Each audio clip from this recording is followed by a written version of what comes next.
ताज्या घडामोडी पाहिजेत तर मग आजच C24 तास या आपल्या यूट्यूब चॅनलला लाईक करा, शेअर करा, सबस्क्राईब करा आणि बेल आयकॉनवरती क्लिक करायला अजिबात विसरू नका.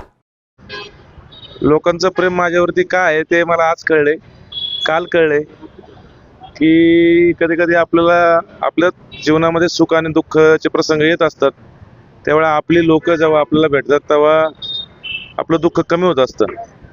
पण तुम्हाला सांगतो की कालच्या घटनेनंतर एवढं लोकांचं प्रेम माझ्यावरती मला काल भेटलं, एवढे लोकांचे आशीर्वाद, फोन, मेसेज, ऑफिसला गाठी भेटी, रात्री 2 वाजेपर्यंत लोकांचे कॉल, नागरिकांचे मेसेज, सगळ्यांना उत्तर पण मी देऊ शकत नाही. आताही फोन चालू आहे, आताही लोक ऑफिसला येत आहेत.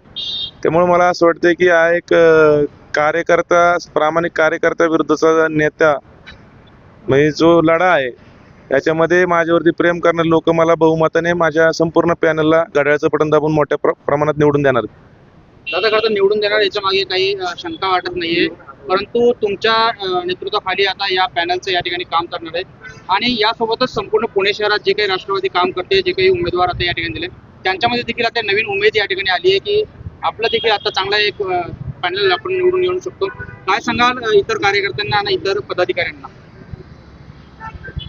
माझ्यावरती जो अन्याय झालाय, खरं तर अनेक जणांवरती अन्याय आलाय. मला वाटतं की भारतीय जनता पक्ष जवळपास 41 नगरसेवकांचे तिकीट भारतीय जनता पक्षाने कट केलेत.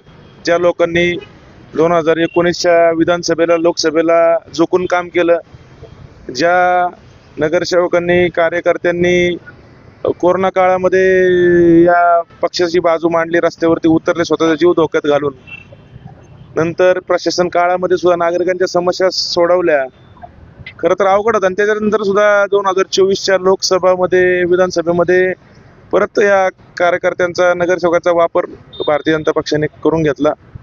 आणि आज त्यांना मी काय म्हणतो, तिकीट द्यायचा नाही द्यायचा तो पक्षाचा अधिकार आहे, तो त्यांनी करावा. पण ज्या पद्धतीने हे सगळं झालंय, तुम्ही कचरा केलाय नगरसेवकांचा, सिटिंग नगरसेवकांचा कचरा केलाय भारतीय जनता पक्षाने. कारण ज्या पद्धतीने एकाला सुद्धा परत फोन पण नाही, सांत्वन पण नाही. एका नगरसेवकाचा तो किती त्याचा वेळ देतो, जो कोण किंवा कार्यकर्ता इच्छुक असतो किती त्यांचं समाधान हे करू शकले नाही. कारण त्यांना असं वाटलं की आपल्या या पुणे शहरामध्ये ओघ आलाय, ओघ कार्यकर्त्यांचा, इच्छुकांचा, आणि त्या भ्रमामध्ये आहेत. मला असं वाटतं हा भ्रम मला वाटतं या पुणे महानगरपालिकेच्या निवडणुकीमध्ये तुटणार आहे. आणि राष्ट्रवादी काँग्रेस पक्ष, घड्याळ चिन्ह आणि अजितदादांच्या, खरं तर अजितदादांना पारख आहे असं मला वाटतंय. कार्यकर्त्यांची सन्मान देतात आणि तो सन्मान राष्ट्रवादी काँग्रेस पक्षाच्या माध्यमातून सर्व भारतीय जनता पक्षाच्या सुद्धा अनेक लोकांना राष्ट्रवादी काँग्रेस पक्षामध्ये मिळालेला आहे. आणि माझा संदेश आहे या सगळ्यांना, तुम्ही लढा. अमोल वाळवणकर एक कार्यकर्ता म्हणून लढतोय, तुम्ही पण माझ्याप्रमाणे लढा. या पुणे शहरामध्ये आपण राष्ट्रवादी काँग्रेस पक्षाचा झेंडा या महानगरपालिकेवरती 100% फडकावणार, म्हणजे फडकावणार. तुमचं विजन काय? माझं विजन काय, आता मला चारही पक्षाचे, आमच्या पक्षाचे चारही उमेदवार मोठ्या प्रमाणात निवडून आणायचे. जे माझ्यासोबत केलं ते मला निवडणुकीतूनच उत्तर आहे. आणि या जनतेची सेवा करायची एकच विजन आहे. काय विजन काय, जनतेची सेवा करणं हेच विजन आहे. ते करतोय मी गेल्या 11 वर्षापासून. दादा खरं तर तुम्ही पक्ष प्रवेश आणि या ठिकाणी उमेदवारी दिल्यानंतर खरं तर एक प्रकारचं वादळ आता राष्ट्रवादी काँग्रेसच्या पाठीमागे झाले. अनेक ठिकाणी आपण बघतोय की भाजपमुक्त प्रभाग अशा प्रकारचे बॅनर देखील आता लागायला लागले किंवा अशा प्रकारची चर्चा देखील व्हायला लागली. या सर्वकडे तुम्ही कसं बघता? का, मी माननीय पंतप्रधान नरेंद्रजी मोदींना मानणारा कार्यकर्ता आहे. आमचे उपमुख्यमंत्री, आदरणीय या राज्याचे नेते अजितदादा पवार यांनी माननीय नरेंद्र मोदीजींचं नेतृत्व मान्य केलेलं आहे. आणि लोकसभेला असन, विधानसभेला असन, राष्ट्रवादी काँग्रेस पक्षाच्या सहकार्याने, युतीनेच हे राज्यामध्ये सरकार आहे, केंद्रामध्ये सरकार आहे. पण या ठिकाणी मला असं वाटतंय की ज्या पद्धतीने हे सगळं चाललंय ते चुकीचं चाललेलं आहे. मला असं वाटतं की राष्ट्रवादी काँग्रेस पक्ष निश्चितपणे याला न्याय देईल. आपण भाजपा म्हणते की सर्वेच्या माध्यमातून हे सगळे तिकीट फायनल होतात, अशा प्रकारचा सर्वे आला, त्या सर्वेमध्ये तुमचं नाव आलं तर तिकीट दिलं जातं. लेकिन परंतु जे काही भाजपचे कार्यकर्ते होते त्यांच्याकडून आक्षेप घेतला जातोय, नेमकं सर्वे काय आहे, सर्वे पुढे आणावा? सर्वे काय आहे या का भारतीय जनता पक्षाचा, मी काय भारतीय जनता पक्षावर माझी तक्रार नाही, तुम्हाला सांगतो प्रामाणिकपणे सांगतो. भारतीय जनता पक्षाचे जे पुणे शहर ज्यांच्या ताब्यात दिलेलं आहे ना, भारतीय जनता पक्षाने, केंद्राने किंवा राज्याने पुणे शहर ज्यांच्या ताब्यात हे दिलंय भारतीय जनता पक्षाच्या नेत्यांच्या, त्यांच्याबाबत माझी तक्रार आहे. त्यांनी मोनोपॉली केलेली आहे. त्यांना असं वाटतं की आपल्याला आता बाहेर कोण विरोधक नाही राहिले तर आपलेच आहेत त्यांची जिरवा, जे उद्या आपल्याला प्रतिस्पर्धी होतील. माझा त्यामुळे कार्यक्रम झालेला आहे. कार्यक्रम झाला नाही म्हणत, कार्यक्रम करणार होते. आता मी करेक्ट कार्यक्रम करणार आहे. तर करेक्ट कार्यक्रम करण्यासाठी काय रणनीती आपली असणार? माझ्या मागं काही रणनीती नाही. इथून मागचं केलेलं काम हेच मला यातून बाहेर काढणार आहे. आणि जनतेचं प्रेम, याच्यासाठी काय रणनीती करायची? रणनीती त्यांनी केली, षडयंत्र त्यांनी रचलं, केसाने गळा कापण्याचा प्रयत्न त्यांनी केलाय. 1.5 तास आधी मला सांगते तुम्हाला एबी फॉर्म नाही. कितीतरी नगरसेवकांना अजून फोन पण नाही, कुणी विचारलं पण नाही. यार तिकीट कट केलं तुम्ही त्यांचं, सिटिंग नगरसेवकांचं. अरे काहीतरी तर आहे ना, नगरसेवक होतं म्हणजे कोणी पण तर नाही होत ना नगरसेवक.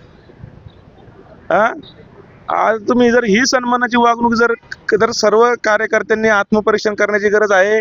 या पुणे शहरामधलं भाजपा ज्या पद्धतीने काम करते, पुणे शहरातलं बोलते मी, देशात राज्यात सगळं चांगलं असेल, माननीय नरेंद्रजी मोदी असतील, माननीय देवेंद्रजी फडणवीस साहेब असतील, यांच्या माध्यमातूनही काम चांगलं होते.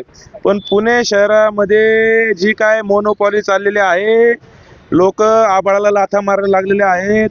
ज्या कार्यकर्ते राष्ट्रवादी काँग्रेसचे कार्यकर्त्यांनी यांनी सुद्धा कमळ पोचवलंय. विधानसभेच्या काळात, लोकसभेच्या काळात भारतीय जनता पक्षाने सुद्धा कार्यकर्त्यांनी, नगरसेवकांनी काम केलंय. आणि त्यांची तुम्ही अशी तिकीट अशी कचऱ्यागत त्यांना फेकून दिलेत, त्यांची तिकीट तुम्ही काढून. अरे सन्मान द्या ना, तिकीट कट करा, काय नाही. माझं पण तिकीट कट केलं असतं, काय नाही. 4 दिवस आधी सांगा ना, अमोल तुझं आम्हाला तिकीट देता येत नाही, हे कारण पण मला अजून सांगितलं नाही. मग हे सगळ्या गोष्टी का? याचं उत्तर खरं तर त्यांनी दिलं पाहिजे, माझ्यापेक्षा ते त्यांनी दिलं पाहिजे. तुम्ही जाऊन त्यांना विचारा की अमोल अडकरचं तिकीट का कट केलं बाबा, त्यांनी उत्तर देऊन दाखव. दादा, खरं तर आता मोठा फुगा हा भारतीय जनता पार्टीचा फुगलेला आहे. अगा, भारतीय जनता पक्ष, मी पक्षाचा कार्यकर्ता होतो, त्या पक्षाचा मी सन्मानच करतोय. मी पक्षाच्या बद्दल बोलत नाही. हा भारतीय जनता ज्यांच्या दावणीला बांधलाय पुणे शहरामध्ये, खरं तर ती दावण तोडण्याची वेळ आता आलेली आहे. मी तुम्हाला सांगतो, सत्ता डोक्यामध्ये गेले की काय घडतं हे पुणे शहर आता दिसायला लागले सर्व कार्यकर्त्यांना, आणि त्याचे परिणाम या निवडणुकीमध्ये दिसतील. आणि महानगरपालिकेमध्ये राष्ट्रवादीचा झेंडा निश्चितपणे या पुणे महानगरपालिकेमध्ये हे सर्व कार्यकर्ते, मग त्याच्यात भारतीय जनता पक्षाचे पण इकडे आलेले आहेत, राष्ट्रवादी काँग्रेस पक्षाचे, इतर पक्षाचे पण जे आहेत, ज्यांना ज्या पद्धतीने हा जे प्रकार चाललेला आहे, हा निश्चितपणे 16 जानेवारी 15 जानेवारीचं मतदान झाले की त्या दिवशी कळेल. खरं तर अनेक कार्यकर्ते आता तुमच्यासोबत या ठिकाणी आलेले आहेत, पक्षप्रवेश. अहो, इथं सूस माळुंगे आमचे 2 गाव आहेत, त्या गावात त्यांना आता माणूस राहिला नाही प्रचार करायला. भारतीय जनता पक्षाचे सगळे लोक सगळे इथं येऊन बसलेत, आम्ही बाबा काम करणार नाही, जे झालं ते चुकीचं झालं. अमोल भैया, तुमच्यासोबत जे केले पक्षाने चुकीचं केलंय. तुम्हाला षडयंत्र असलं, तुम्हाला संपवून राजकीय जीवनातून संपवण्याचा प्रयत्न केला. एक असतं राजकीय जीवन जे माणसाचं, 11 संपलं असतं ना. मी अजित दादा जर मला हात नसता भेटला डोक्यावरती तर मी संपलो होतो अमोल अडकर. मला पुनर्जीवन भेटलं राजकारणामध्ये, माझा पुनर्जन्म झालेला आहे. आणि एकदा माणसाचा पुनर्जन्म झाला, माणूस काय करतो तुम्हाला माहिती आहे. आता विधानसभेला तुम्ही इच्छुक होता, त्यामुळे असं झालं असेल वाटतं का? हे लोकच बोलतात ना, मी बोलणं चुकीचं आहे. हे लोक प्रत्येक बारक्या पोराला विचारलं तरी ते सांगते, वयस्कर लोकांना विचारलं तरी तेच सांगते. यात काय अख्ख्या पुणे शहराला, महाराष्ट्राला कळलंय. नवीन वर्षाची नवी सुरुवात कशी असणार? नवीन वर्षाचे सूर्य आता उगवणार आहे. राष्ट्रवादी काँग्रेस पक्षावरती त्याचा प्रकाश पडणार आहे.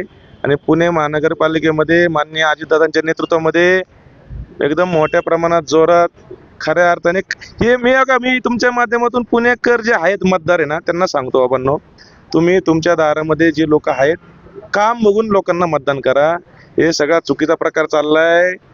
देवेंद्रजी आहेत, नरेंद्रजी मोदी आहेत, त्यांचंही काम चांगलं आहे. आता आमचे राष्ट्रवादी काँग्रेस पक्ष पण सत्तेतच आहे ना, आम्ही पण देवेंद्रजींना मानतो, आम्ही पण नरेंद्र मोदीजींनाच मानतो ना. मग तुमच्या समोर येणारा जो कार्यकर्ता आहे तो कसा आहे तो तुम्ही बघा. आमच्या वरती केंद्रात राज्यात एकत्रच आहे आम्ही.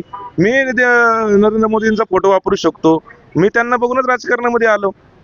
त्यामुळं मतदारांनी हा विचार करायचा, बाबा आपण आता कार्यकर्त्याला न्याय दिला पाहिजे. ही कार्यकर्त्याच्या विरुद्ध नेत्याची लढाई आहे.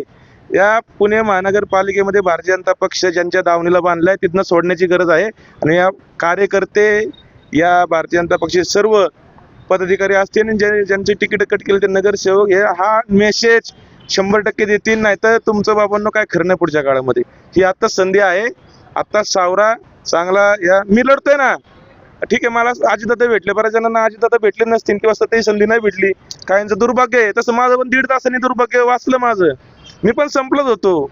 त्यामुळं भारतीय जनता पक्षाच्या बाबत माझी काही तक्रार नाही आहे.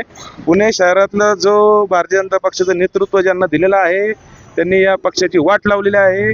मी आता त्याबाबत जास्त काही बोलू शकत नाही, पण या ठिकाणी येणाऱ्या काळामध्ये घड्याळाचे सगळे उमेदवार निवडून येतील.